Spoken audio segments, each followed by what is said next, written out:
지금부터 기도드리겠습니다. 지금도 살아계셔서 인류의 역사를 주관하시는 창조주 아버지 하나님, 찬양과 감사와 영광을 온전히 돌리옵니다. 저희들은 당신의 백성이라 부를 가치도 없는 죄인들이지만 독생자 예수 그리스도를 통하여 저희로 하여금 죄사함 받게 하시니 무한 감사하나이다.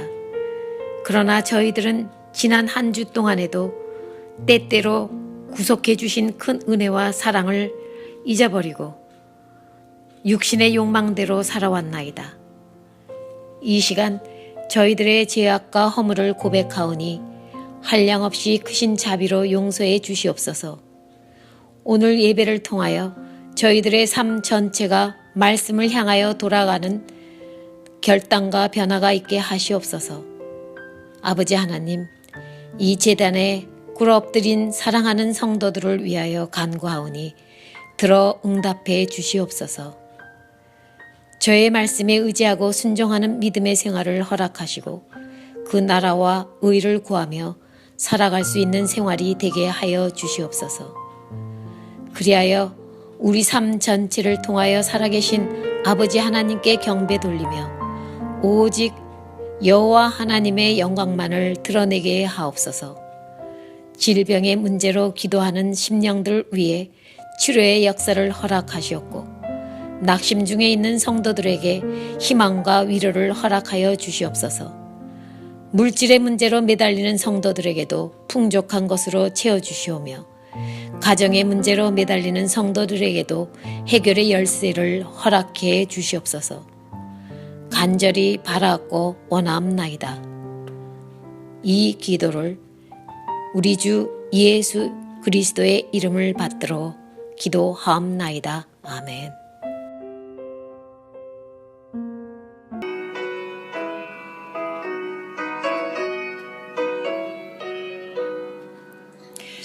샘물과 같은 보혈은 주님의 피로다.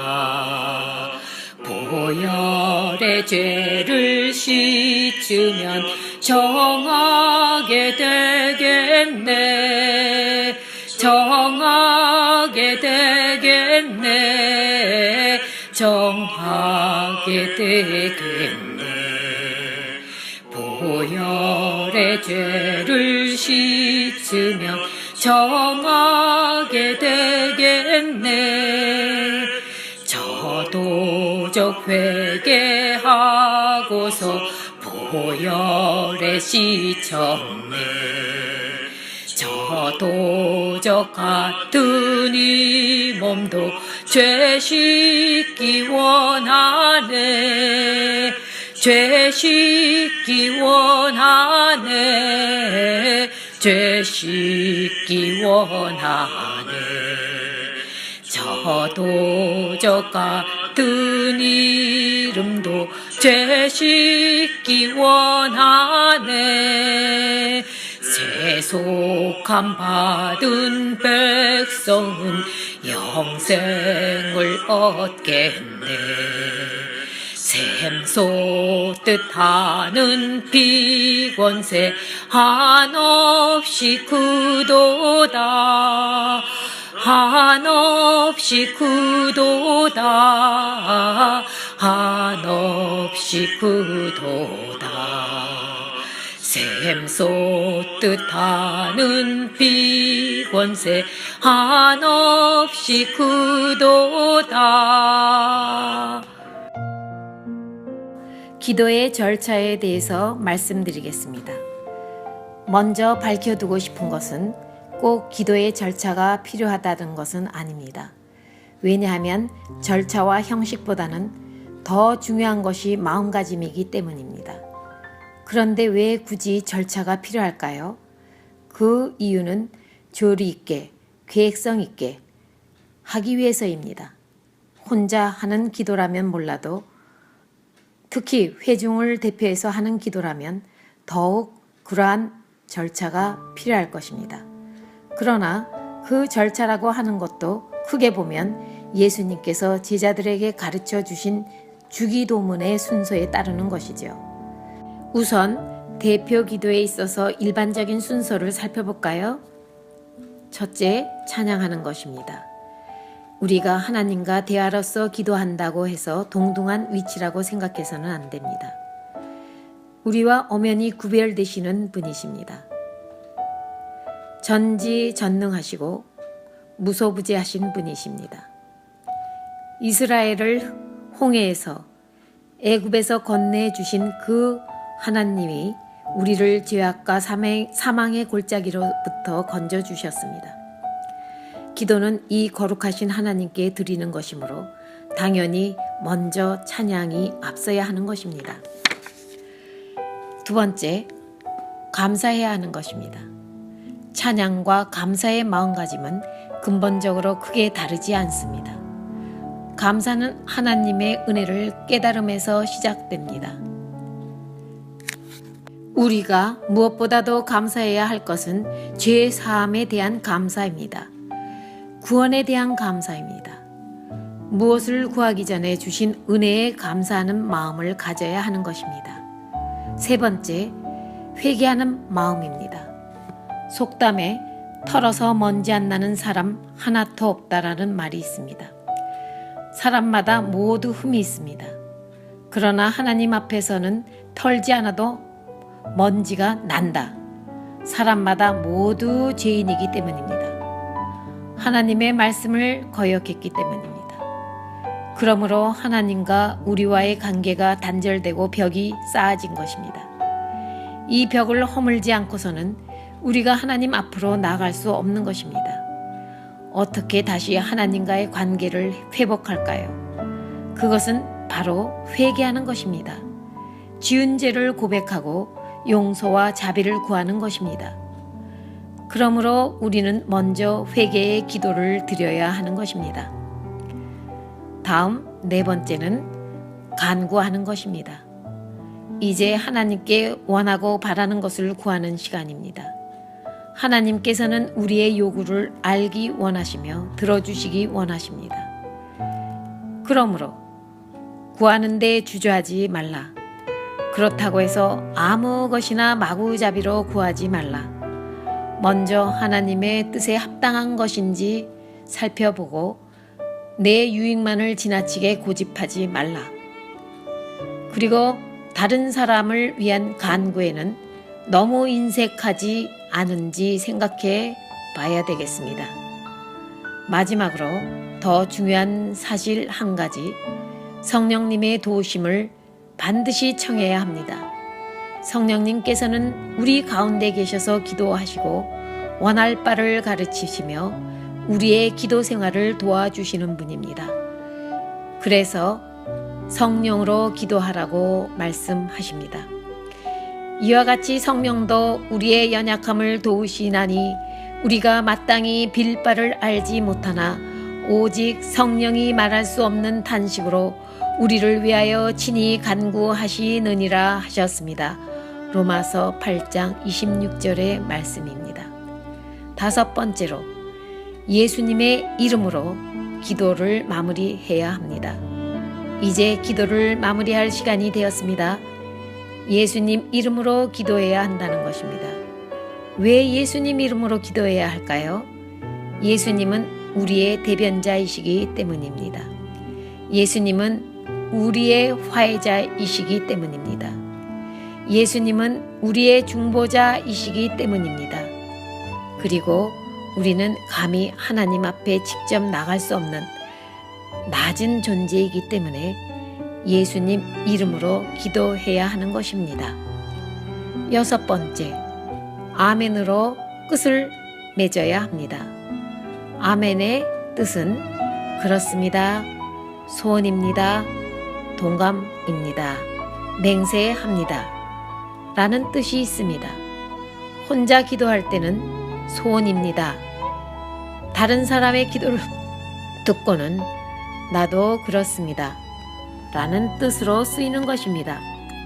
부연하면 이 기도가 그리스도로 말미암아 성취된다는 확신 속에서 하는 말입니다. 아멘. 이것은 기도의 결론일 뿐만 아니라 우리 신앙의 마지막 결론입니다. 다음 주에는 기도의 종류에 대해서 말씀드리겠습니다. 기도할 제목이 많은 만큼 그 종류 또한 다양하여 크게 구별하여서 일반 기도와 특별 기도에 대해서 은혜의 말씀 나눠보기로 할 것입니다. 시간 관계상 오늘 이만 끝내겠습니다.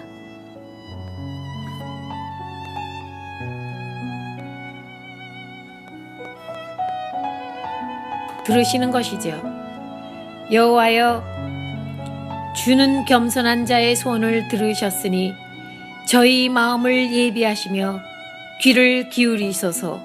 시편 10장 17절입니다.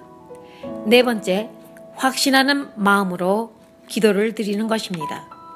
내가 드리는 기도가 하나님의 앞에 부합되는 것이라면 반드시 이루어 주실 것이다 라는 확신이 필요합니다. 하나님 앞에 합당한 기도를 하고서도 응답받지 못하는 것은 확신이 부족하기 때문입니다. 곧 확신이란 믿음에 근거하는 것입니다. 하나님의 전능하심, 하나님의 주권을 믿을 수 있는 자는 확신할 수 있는 것입니다. 오직 믿음으로 구하고 조금도 의심하지 말라. 의심하는 자는 마치 바람에 밀려 요동하는 바다 물결 같으니 이런 사람은 무엇이든지 주께 얻기를 생각하지 말라. 두 마음을 품어 모든 일에 정함이 없는 자로다 라고 말씀하셨습니다. 다섯 번째, 낙심 없는 마음으로 기도드려야 하는 것입니다. 우리의 기도를 방해하는 가장 큰 요소 중에 하나는 조급성입니다. 많은 사람들이 하나님 아버지 주옵소서 하고 기도하면 곧 응답하실 것으로 기대하는 것입니다. 하지만 곧 기도에 응답이 없으면 중단합니다. 성급한 마음으로 덤비다가 지쳐서 포기하는 경우입니다. 기도의 결과는 반드시 있습니다. 그러나 그때와 방법은 하나님 자신이 정하시는 것입니다. 우리가 다 헤아릴 수가 없는 것입니다. 오히려 어떤 의미에서 기도 생활이란 인내하며 때를 기다리는 것입니다. 우리가 선을 행하되 낙심하지 말지니 피곤치 아니하면 때가 이름에 거두리라. 갈라디아서 6장 9절의 말씀입니다. 두 번째, 기도의 원칙입니다. 외식하지 말 것입니다. 외식이란 남에게 보이기 위해서 하는 행동을 말하는 것입니다. 그러므로 다분히 형식적이고 위선적일 수 있는 것입니다. 이런 기도를 하는 사람들은 어떤 사람들의 칭찬으로서 상을 받는 것이나 다름없는 것이기 때문에 그만큼 하나님의 상은 적어지게 되는 것입니다. 우리가 취해야 할 태도는 은밀한 가운데 신령과 진정으로 해야 하는 것입니다. 또 너희가 기도할 때 외식하는 자와 같이 되지 말라. 저희는 사람에게 보이려고 회당과 큰 거리 어귀에서 기도하기를 좋아하느니라. 내가 진실로 이르노니 저희는 자기 상을 이미 받았느니라 말씀하셨습니다. 마태복음 6장 5절입니다. 두 번째, 중언부언하지 말 것을 부탁하셨습니다. 중언부언이란 여러 말로 반복해서 길게 하는 것을 말합니다. 이런 기도는 피하라고 말씀하셨습니다. 물론 기도가 길다고 해서 꼭 나쁘다고 말할 수는 없지만 한 가지 분명한 사실은 길게 기도한다고 해서 하나님께서 잘 들어주시지 않는다는 것입니다. 반대로 짧은 기도라고 해서 소홀히 하시는 분도 결코 아니십니다. 말을 많이 하기 전에 우선 되어야 할 것은 마음 깊은 곳에서, 즉 가슴에서 우러나와야 한다는 것입니다. 기도는 간단하고 명료하게 성령의 도우심을 바라며 기도해야 합니다. 또 기도할 때 이방인과 같이 중언부언하지 말라. 저희는 말을 많이 하여야 들으실 줄 생각하시느니라. 마태복음 6장 7절에 말씀하셨습니다. 세 번째, 목적이 분명해야 합니다. 즉 무엇 때문에 기도하는가 하는 것에 대한 분명한 목적을 가지고 기도해야 한다는 것입니다. 그런데 오랜 시간 기도하다 보면 처음 작정했던 목적이 왜 자꾸 다른 기도의 제목으로 늘어나서 나중에는 무엇을 구하는지 분명치 못할 때가 종종 있는 것입니다. 기도의 제목을 줄이라는 말은 아니지만 다만 목적을 분명하게 하여 정하라는 것입니다. 네 번째, 하나님의 나라를 먼저 구할 것입니다. 성경에 너희는 먼저 그 나라와 의를 구하라. 그러면 이 모든 것을 너희에게 더 하시리라 하셨습니다. 우리의 기도가 육신에 먹을 것과 입을 것과 쓸 것만을 구한다면 이방인의 기도라고 하셨습니다. 우리는 먼저 하나님의 나라가 이 땅에 이루어지기를 기도해야 한다는 것입니다. 하나님의 나라가 이 땅에 이루어지면 나머지 모든 문제들도 자연히 해결될 수 있기 때문입니다. 그래서 예수님께서도 주기도문에서 하나님 나라가 이 땅에 이루어지기를 기도하셨지 않았습니까? 먼저 하나님의 나라의 실현을 위해서 기도할 것입니다. 세 번째, 기도의 절차에 대해서 말씀드리겠습니다. 먼저 밝혀두고 싶은 것은 꼭 기도의 절차가 필요하다는 것입니다.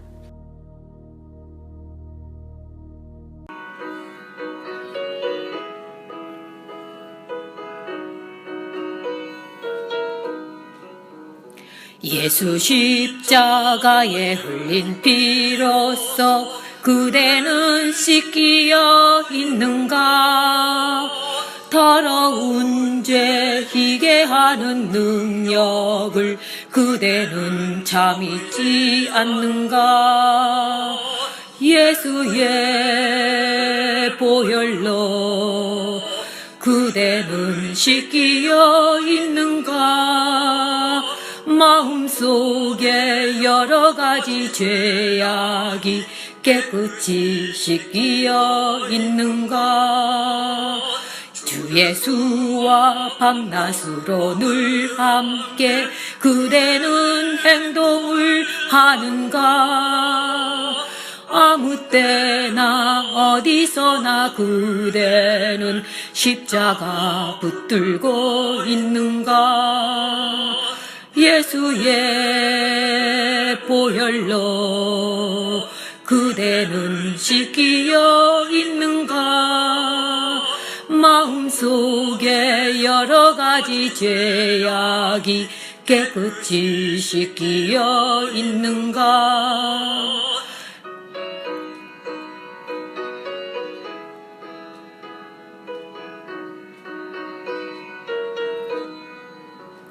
주님 예수 다시 올 때 그대는 영접할 예복이 있는가?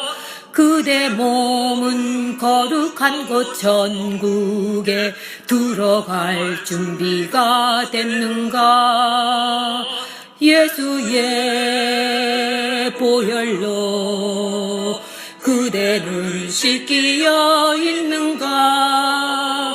마음속에 여러 가지 죄악이 깨끗이 씻기어 있는가?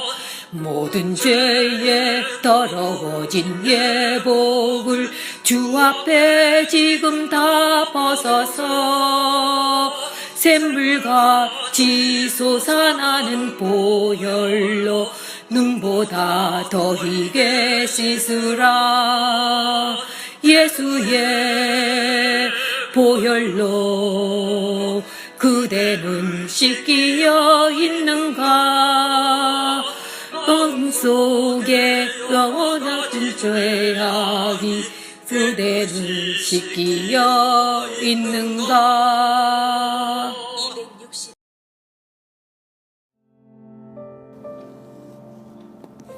2부에 이어 기도의 절차에 대해서 먼저 밝혀두고 싶은 것은 꼭 기도의 절차가 필요한 것은 아니라는 것입니다. 왜냐하면 절차와 형식보다도 더 중요한 것은 마음가짐이기 때문입니다. 그런데 왜 굳이 절차가 필요한 걸까요? 그 이유는 조리 있게 계획성 있게 하기 위해서입니다. 혼자 하는 기도라면 몰라도 회중을 대표해서 하는 기도라면 더욱 필요한 일입니다. 그러나 그 절차라고 하는 것은 크게 보면 예수님께서 제자들에게 가르쳐 주신 주기도문의 순서에 따르는 것입니다. 대표 기도에 있어서 일반적인 순서를 살펴볼까요? 첫째로 찬양하는 것입니다. 우리가 하나님과 대화로서 기도한다고 해서 동등한 위치라고 생각해서는 안 됩니다. 우리와 엄연히 구별되시는 분이십니다. 전지전능하시고 무소부재하신 분이십니다. 이스라엘을 홍해에서 애굽에서 건져주신 그 하나님이 우리를 죄악과 사망의 골짜기로부터 건져주셨습니다. 기도는 이 거룩하신 하나님께 드리는 것이므로 당연히 먼저 찬양이 앞서야 하는 것입니다. 두 번째, 감사한 마음으로 기도를 해야 한다는 것입니다. 찬양과 감사의 마음가짐은 근본적으로 크게 다르지 않습니다. 감사는 하나님의 은혜를 깨달음에서 시작됩니다. 우리가 무엇보다도 감사해야 할 것은 죄 사함에 대한 감사입니다. 구원에 대한 감사입니다. 무엇을 구하기 전에 주신 은혜에 감사하는 마음을 가져야 하는 것입니다. 세 번째, 회개해야 한다는 것입니다. 속담에 털어서 먼지 안 나는 사람이 없다는 말이 있습니다. 사람마다 모두 흠이 있다는 말입니다. 그러나 하나님 앞에서는 털지 않아도 먼지가 난다는 것 같이 사람마다 모두 죄인이기 때문에 하나님의 말씀을 거역했기 때문입니다. 그러므로 하나님과 우리와의 관계가 단절되고 벽이 쌓인 것입니다.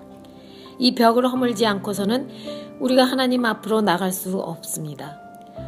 어떻게 다시 하나님과의 관계를 회복할까요? 그것은 바로 회개하는 것, 지은 죄를 고백하면서 용서와 자비를 구하는 것입니다. 그러므로 우리는 먼저 회개의 기도를 드려야 하는 것입니다. 네 번째, 간구해야 하는 것입니다. 이제 하나님께 원하고 바라는 것을 구하는 시간입니다. 하나님께서는 우리의 요구를 알기 원하시며 들어주시는 분이십니다. 그러므로 구하는 데 주저하지 말라. 그렇다고 해서 아무 것이나 마구잡이로 구하지 말라. 먼저 하나님의 뜻에 합당한 것인지 아닌지를 살펴보며 내 유익만을 지나치게 고집하고 있는지 아닌지를 주의해야 합니다. 그리고 또 한 가지, 다른 사람을 위한 간구에 너무 인색하지 않은지를 생각해 봐야 합니다. 마지막으로 더 중요한 사실 한 가지는 성령님의 도우심을 청해야 하는 것입니다. 성령께서는 우리 가운데 계셔서 기도하시고 원할 바를 가르치시며 우리의 기도 생활을 도와주십니다. 이와 같이 성령도 우리 연약함을 도우사 우리가 마땅히 할 바를 알지 못하나 오직 성령이 말할 수 없는 탄식으로 우리를 위하여 친히 간구하시느니라. 로마서 8장 26절입니다. 다섯 번째, 예수님 이름으로 기도해야 합니다. 이제 기도를 마무리할 시간입니다. 예수님 이름으로 기도해야 합니다. 왜 예수님 이름으로 기도해야 하는가? 예수님은 우리의 대변인이시자 예수님은 우리의 화해자이시기 때문입니다. 예수님은 우리의 중보자이시기 때문입니다. 그리고 우리는 감히 하나님 앞에 직접 나갈 수 없는 낮은 존재이기 때문입니다. 그래서 예수님 이름으로 기도해야 하는 것입니다. 여섯 번째, 아멘으로 끝을 맺습니다. 아멘은 그렇습니다. 소원입니다. 동감입니다. 맹세합니다. 라는 뜻입니다. 혼자 기도할 때는 소원입니다. 다른 사람의 기도를 듣고는 나도 그렇습니다. 라는 뜻으로 쓰입니다. 부연하면 이 기도가 그리스도로 말미암아 성취된다는 확신 속에서 하는 말입니다. 아멘. 이것은 기도의 결론뿐만 아니라 우리 신앙의 마지막 결론입니다. 기도의 종류에 대해서 말씀해 드리겠습니다. 기도는 일반 기도로서 첫째, 개인적인 기도입니다. 개인 기도는 자기 자신의 문제를 가지고 하나님께 기도하는 것입니다. 따라서 장소와 시간과 방법 등의 구애 없이 자유롭게 할 수 있는 것입니다. 하지만 개인 기도라 할지라도 여럿이서 함께 모여 기도할 때 너무 큰 소리로 해서는 다른 사람에게 지장을 주느니 일이 많으므로 그런 일이 없도록 조심해야 할 것입니다. 두 번째, 공적인 기도에 대해서 말씀드리겠습니다. 공적인 기도는 예배나 혹은 교회 모임에서 회중을 대표하는 기도입니다. 예를 들면 각종 예배에서의 대표 기도, 즉 구역 예배 때, 각종 회의 때, 신방 때 하는 기도입니다. 개인적인 기도에 비해서 이 기도는 중보적인 성격이 강합니다. 즉 회중 모두를 위해서 기도하는 것이므로 몇 가지 유의할 점이 있는 것입니다. 첫째, 기도의 내용이 그 예배나 모임의 성격과 일치되어야 하는 것입니다. 그러기 위해서는 그 성격을 분명히 파악해 두어야 합니다. 둘째, 기도의 시작과 끝을 분명하게 하고 회중 전체가 알아들을 수 있는 큰 목소리로 해야 됩니다. 셋째, 미리 기도할 내용을 계획하고 준비 기도를 해야 할 것입니다. 흔히 예배 때 대표 기도를 보면 기도인지 광고인지 구분이 안 갈 때가 많습니다. 먼저 중요한 것은 회중을 대신해서 죄를 고백하고 용서를 빌 일입니다. 그 다음에 자비를 구하면 될 일입니다. 대표 기도 전에 꼭 준비하고 연습하는 습관을 길러야 하겠습니다. 왜냐하면 예배는 예행 연습이 없는 것이니까요. 규례적인 기도. 이 기도는 일상생활 속에서 규칙적으로 습관을 쫓아드리는 것이 규례적인 기도입니다.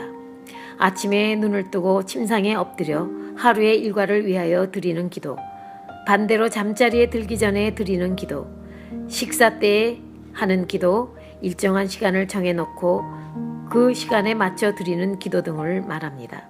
이 기도 역시 방법과 형식보다 마음에서 우러나오는 진실한 마음의 자세가 필요한 것입니다.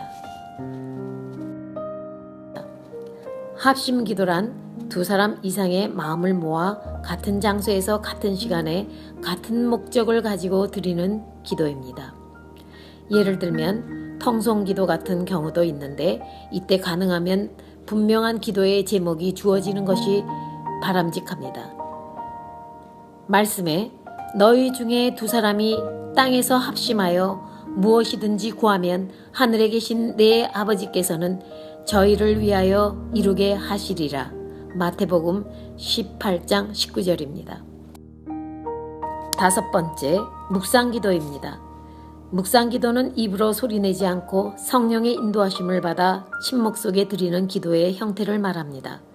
묵상기도라고 해서 아무 때나 눈만 감고 입만 다물면 되는 것이 아닙니다. 마음의 준비가 필요합니다. 주님의 음성을 듣고자 하는 빈 마음을 갖는 것이 필요합니다.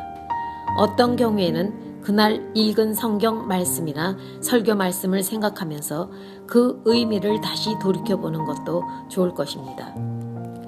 다음은 윤번 기도입니다. 윤번 기도는 여러 명이 순서를 정해놓고 차례대로 기도하는 형식을 취하는 것입니다. 장점으로는 기도의 내용이 풍부해지고 여러 명이 함께 참여할 수 있다는 것입니다. 주일 학교나 학생부 예배에서 교사와 학생이 이어서 기도하는 것이나 구역 예배 때 구역 식구들이 한마디씩 돌아가며 기도하는 모습입니다. 특별히 가정 예배에서 온 가족이 각자의 목소리로 기도드리면 각자에게 합당한 응답을 주실 것입니다. 그리고 특별한 기도들이 있습니다. 우리나라는 새벽 기도로 가장 유명한 나라입니다. 새벽 기도는 하루를 시작하기 전에 첫 시간을 하나님 앞에 엎드리며 기도하는 것입니다. 아마도 우리나라 교회에서 많이 찾아볼 수 있는 독특한 형식의 기도인데 한국 교회의 부흥과 영적인 성장에 크게 공헌한 오늘의 사실에 새벽 기도가 있었습니다. 많은 교인들이 하루 생활의 출발과 마침을 이 새벽 기도를 통해 얻었었습니다. 바라는 것은 예배의 형식도 물론 좋겠지만 그렇지 않고 각자가 스스로 기도하면 더 좋을 것입니다. 장소야 교회가 좋겠지만 여의치 못할 경우에는 골방이 좋습니다. 그러나 골방도 힘이 들면 침상이든 산이든 어느 장소든 괜찮을 것입니다. 조용하고 혼자 기도하면 기도하는 시간이면 더욱 좋겠습니다. 이때 하나님과 깊이 교제하며 대화할 수 있는 장소가 될 것입니다. 새벽 기도의 시조는 예수님 자신이십니다. 새벽 오히려 미명에 예수님께서 나가 한적한 곳으로 가사 거기서 기도하시더니 마가복음 1장 35장의 35절의 말씀입니다. 두 번째, 금식기도입니다. 금식기도는 표현 그대로 음식 섭취를 단절하고 기도하는 것입니다. 그러나 단순히 음식만 끊었다고 해서 되는 것이 아닙니다. 세상과 이어진 모든 줄들, 상념들, 세상적인 욕망들, 육신의 욕망들을 모두 다 단절하고 맑고 정결한 영혼으로 하나님과 영적인 교통 가운데 기도하는 것입니다. 금식 기도는 심각한 문제에 부딪혔을 때, 중대한 결정을 내려야 할 때 전적으로 매달리면서 결단하는 기도입니다. 예수님께서도 공생애를 시작하시기 전 40일간 밤낮 광야에서 금식 기도를 하셨습니다. 금식 기도는 어떤 의미에서 생명을 내걸고 죽으면 죽으리라 하는 심정으로 하는 것이기 때문에 어떤 경우엔 빠른 응답을 받을 수 있는 것입니다. 그러나 몇 가지 주의할 점이 있습니다. 첫째, 뚜렷한 목적과 기도 제목 없이 영심에서 해서는 안 될 것입니다. 둘째, 충분히 준비 기도 후에 계획을 세워야 하는데 금식에 들어가기 3, 4일 전부터 서서히 식사량을 줄여가야 합니다. 그리고 기도가 끝난 후 곧바로 다량의 음식을 섭취하는 것은 주의해야 합니다. 곧 건강을 해치기 때문입니다.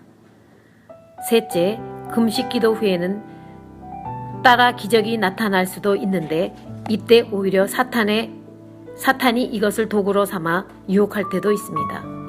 그러므로 특별한 주의가 필요한 것입니다.